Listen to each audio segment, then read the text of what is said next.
Sejam todos muito bem-vindos ao Instituto Teológico Fé Razoável. Meu nome é João Paulo e hoje nós vamos estar estudando sobre a filosofia antiga. Essa matéria ela já foi matéria até do Enem, já caiu na prova do Enem.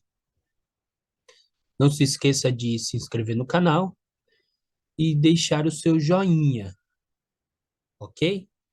Então, bora lá? Filosofia antiga.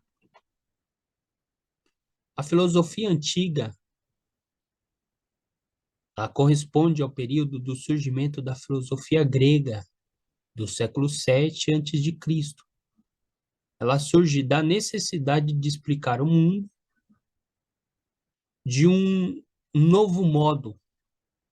Os filósofos, eles buscam encontrar respostas racionais para a origem das coisas, da natureza, dos fenômenos da natureza, da existência e da racionalidade humana. O termo filosofia é de origem grega e significa amor ao saber, ou seja, a busca pela sabedoria, de tal modo que, durante a transição do pensamento mítico para o racional, os filósofos acreditavam conseguir transmitir a mensagem dos deuses. Os deuses e as entidades mitológicas serviam de inspiração para a filosofia nascente. Por esse motivo, no início, a filosofia estava intimamente relacionada com a religião, que era mitos e crenças, entre outras coisas.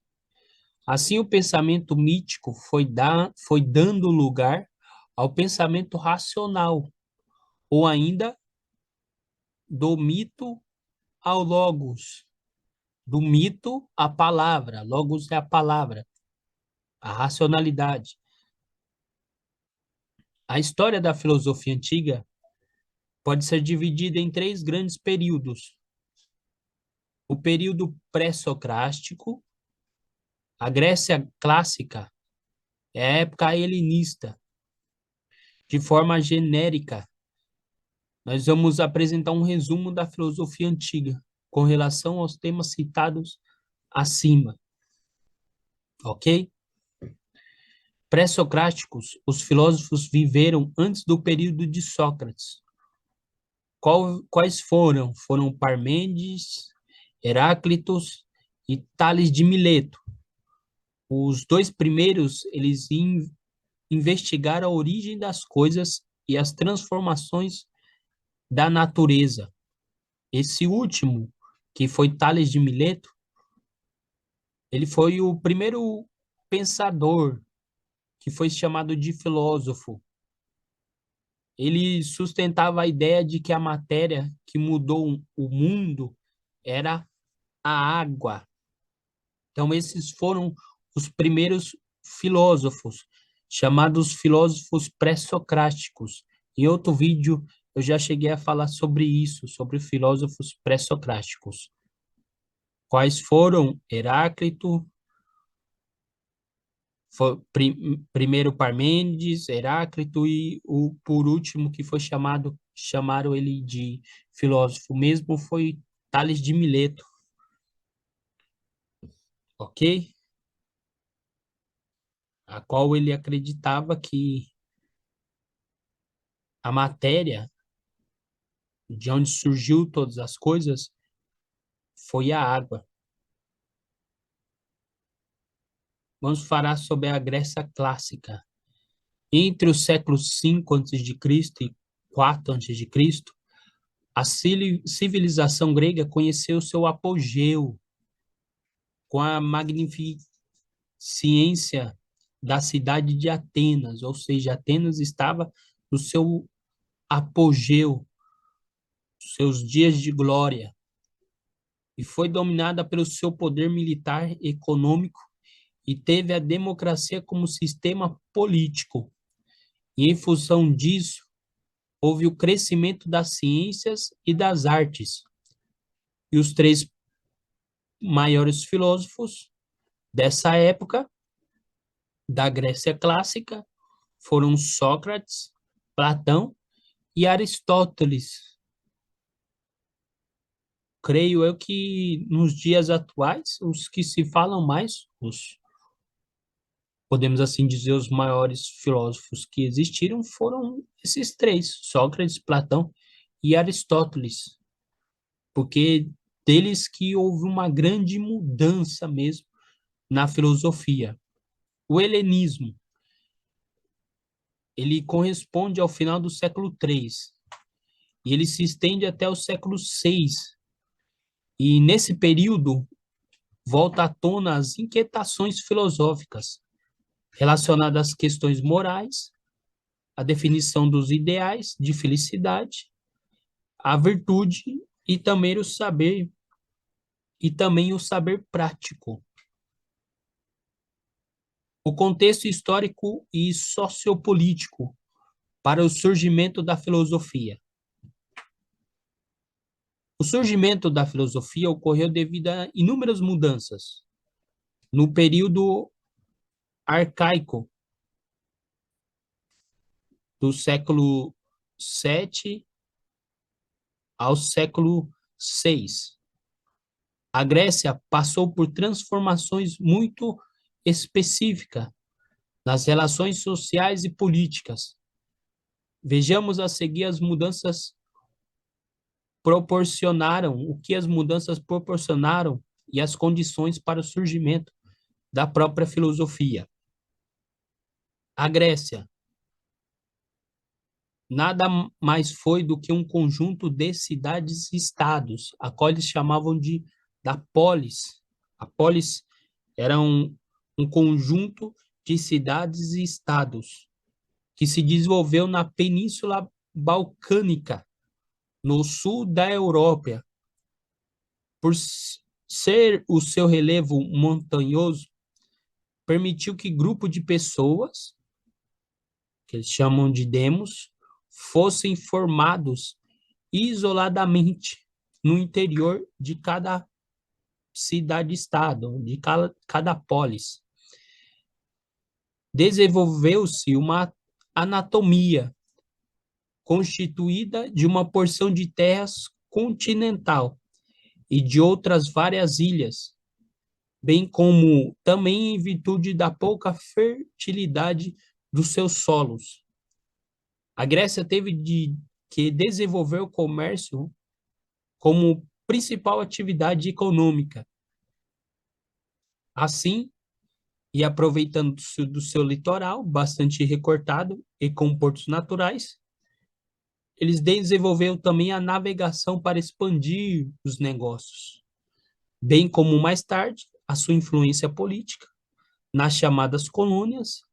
A sociedade grega era organizada segundo o modelo tradicional aristocrático, baseado nos mitos, narrativas, fábulas sobre a origem e ordem do universo, em que a filiação à terra natal, proprietários, determinava o poder, o rei, e esse modo de estruturar a sociedade e pensar o mundo como comumente classificado como período homérico, devido ao próprio poeta Homero, poeta que narra o surgimento da Grécia a partir da Guerra de Troia.